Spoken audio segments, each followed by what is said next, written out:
Howdy Crystal Conclave, it's NESHY, and today we're going to be talking about the Crystal Beast cards that haven't quite made it to Duel Links yet. These are cards that, haven't come out because of the limitations of the game, or just haven't come out because they're too powerful.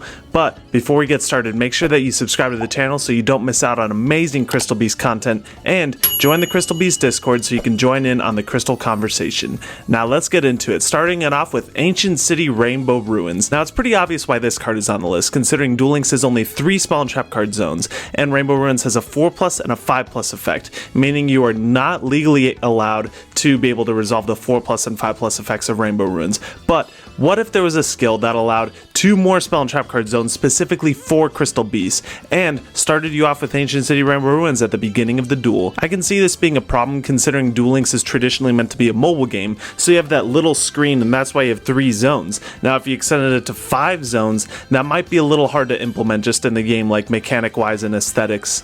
Now it would be pretty cool to see Rainbow Ruins in the game, but I don't see it happening. And in the same vein, same thing with Crystal Abundance. Crystal Abundance, the OG Crystal Beast card, win condition. Now this card also requires 5 spell and trap card zones, considering you need 4 Crystal Beasts and a free spot to activate the Crystal Abundance. Now, a skill that can implement this is something that, like the last one, could implement 2 spell and trap card zones specifically for Crystal Beasts. Like, only Crystal Beast cards can go there, and it would add Crystal Abundance from your deck at the start of the duel, similar to Meet My Family adding all 7 Crystal Beasts and Rainbow Dragon if you don't have those cards yet. Now, Crystal Abundance would be actually pretty broken in the game for Crystal Beasts. Now, considering you only have 4,000 life points in the game, it only takes 3 Crystal Beasts to OTK your opponent. And considering spell and trap negation comes very few and far in between in a game like Duel Links, I think this card would absolutely be oppressive. Rainbow Ruins, on the other hand, it is a little bit more balanced.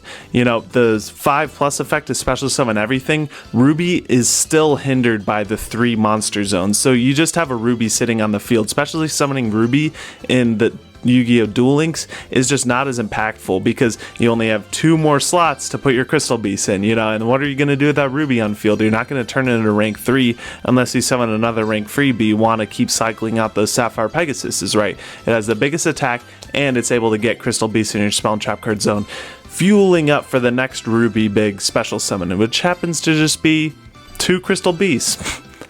I don't think it's very worth it, but that skill will be pretty cool considering you start off the duel with Rainbow Ruins. Now next up we have the Crystal Beast Pendulums, Crystal Master and Crystal Keeper. These cards, they're pendulums, so they're not coming into the game anytime soon. But we did see the pendulum leaks. Pendulums are in fact coming to Duel Links at some point, we just don't know when, maybe a year from now, something like that. But even then, the Crystal Beast Pendulums I don't think will do very much. Crystal Master is nice as a searcher, but considering we have a 20 card deck and triple Rainbow Bridge, I don't think is very necessary. But what is nice about Crystal Master is it's able to stop our Rainbow Dragons from being targeted. That means we have a 4,000 beat stick that can't be targeted. That's huge. Can't be Econ, can't be Karma Cut. There's very little that decks can do to out that. We have a tough time against Saber Dancer in Duel Links and Invoked Cocytus. Imagine Invoke Cocytus but 4,000. If you have Master and Keeper in your scales and then you summon Rainbow Dragon, it's over. That actually sounds like a really fun idea. I might want to do that. Next Rainbow Dragon deck, when the pendulums get released, of course I'm making a Rainbow Dragon deck. That sounds like a lot of fun. Aside from that, pendulum summoning Crystal Beasts is pretty good, but you have to set up Bond so that you have a Sapphire Pegasus in the spell and trap card zone, and assuming the 2 end spots, the first and the third zones, are going to be for pendulum scales, you only have that 1 slot for the Pegasus. Actually, you know what? When you activate Crystal Bond, you're going to have to put the Pegasus in one of the pendulum zones. So maybe with pendulums, you're going to have to choose zones. Oh gosh, that would be rough. The day that we choose zones, because people don't want to go on Duel Links and choose which zones they want to put their cards in. But assuming we do that, we activate Crystal Bond in a pendulum zone, and then we crystallize the Sapphire Pegasus, then we place our 2 scales, Master and Keeper, pen summon Ruby from the hand. Pen summoning Ruby and Crystal Beast is awesome. And then summon the Sapphire Pegasus from the back row. You're not really far, my friend. Pen summoning Ruby in Duel Links is kind of a joke.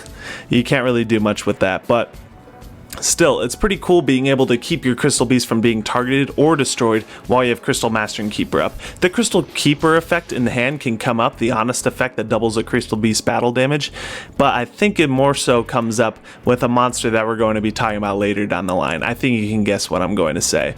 But next up, we have Ultimate Crystal Magic, the trap card that fusion summons Rainbow Overdragon. Ultimate Crystal Magic is actually in the game, like we've seen it being played.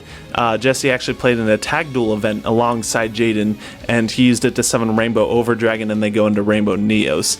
Rainbow Neos is too broken to come to Duel Links, I think, especially while Neos Fusion is running around. So just going to address Rainbow Neos real quick. It is not coming to Duel Links anytime soon, but it'd be absolutely busted, not just for Crystal Beast, but in every deck. We wouldn't even really play like Rainbow Dragon Turbo with Rainbow Neos, but that's besides the point. Ultimate Crystal Magic is actually a really cool way to summon Rainbow Overdragon because it's the only way we can consistently summon it. No one's out here trying to future fusion out Rainbow Overdragon, but the battle restriction that comes with Ultimate Crystal Magic is a little bit unfortunate, but perfect for a Duel Links setting. You don't know how many times that Conclave's first effect actually comes up. I believe this card is too explosive to come to Duel Links. The effect is way too powerful for such a simple activation requirement. You know, your Crystal Beast being destroyed by battle seems very archaic, but something that's very doable and can come up very often in a Duel Links setting. Not to mention, it'd make Crystal Beast a very linear game plan. I don't think anyone would appreciate that because Crystal Beast, it becomes a one-trick pony deck, almost like Lunalights going up the ladder with their same Cat Dancer combo. So not only would Ultimate Crystal Magic boost Crystal Beast to a next level, but it would also kind of put them at a ceiling because, now Crystal Beasts are a linear game plan. They're always just setting a back row, putting out a Crystal Beast, or just setting a Crystal Beast, and it's like, oh, I wonder what that could be. People are going to run more back row removal so that, they just run over your Crystal Beast, and what are you going to do? Cry the rest of the game? Probably, because your one game plan got outed. Now the final card I want to talk about, the one card that would absolutely change everything for Crystal Beast,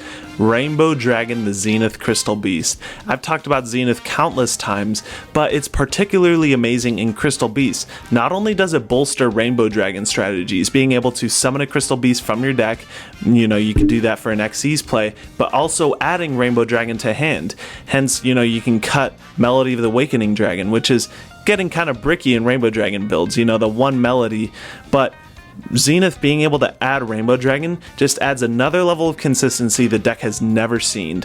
And that's just the tip of the iceberg. Zenith is able to special summon itself from the hand when a Crystal Beast battles, and guess how much attack it has? 3,000. That's right, it contends with a Blue Eyes White Dragon. The biggest problem with Crystal Beast in Duel Links is that we don't have a high enough damage threshold without Rainbow Dragon. We kind of rely on Rainbow Dragon too much, but I think you all know the problem with Rainbow Dragon in Duel Links.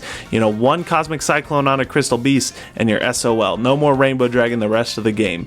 But with Zenith, you're actually able to summon a 3k body and duke it out with the big boys. Finally, we have a way to get over those pesky 2900, 3000 attack monsters, and Dark Magician all of a sudden doesn't become as much of a problem. 2500, that used to be so hard for us to out without Neos Fusion. But with Zenith, we're having a 3k body, and you could promise it out and then Crystal Power it up. There's just so much you could do with Zenith in a Conclave control deck. I think Conclave Control is the perfect home for Zenith, but not only that, it just bolsters every single strategy Crystal Beasts want to do. Conclave Control for a 3000 attack body, you got it. Rainbow Dragon to add Rainbow Dragon to hand with Zenith's effect, you got it. Even the Rainbow Ruins Abundance stuff. Abundance is able to summon a Zenith and a second Zenith or just any second Crystal Beast, and you have a minimum of 2 monsters that can push for lethal. That's just insane in my opinion. I think Zenith is a must include for Crystal Beast. If we were to get any one of these cards, hands down, it would be Zenith. But thank you guys for watching this video. I really appreciate you sticking around to the end. Make sure you subscribe for more amazing Crystal content and join the Crystal Beast Discord so you don't miss out on the Crystal Beast conversation. And I'll catch you guys in the next video.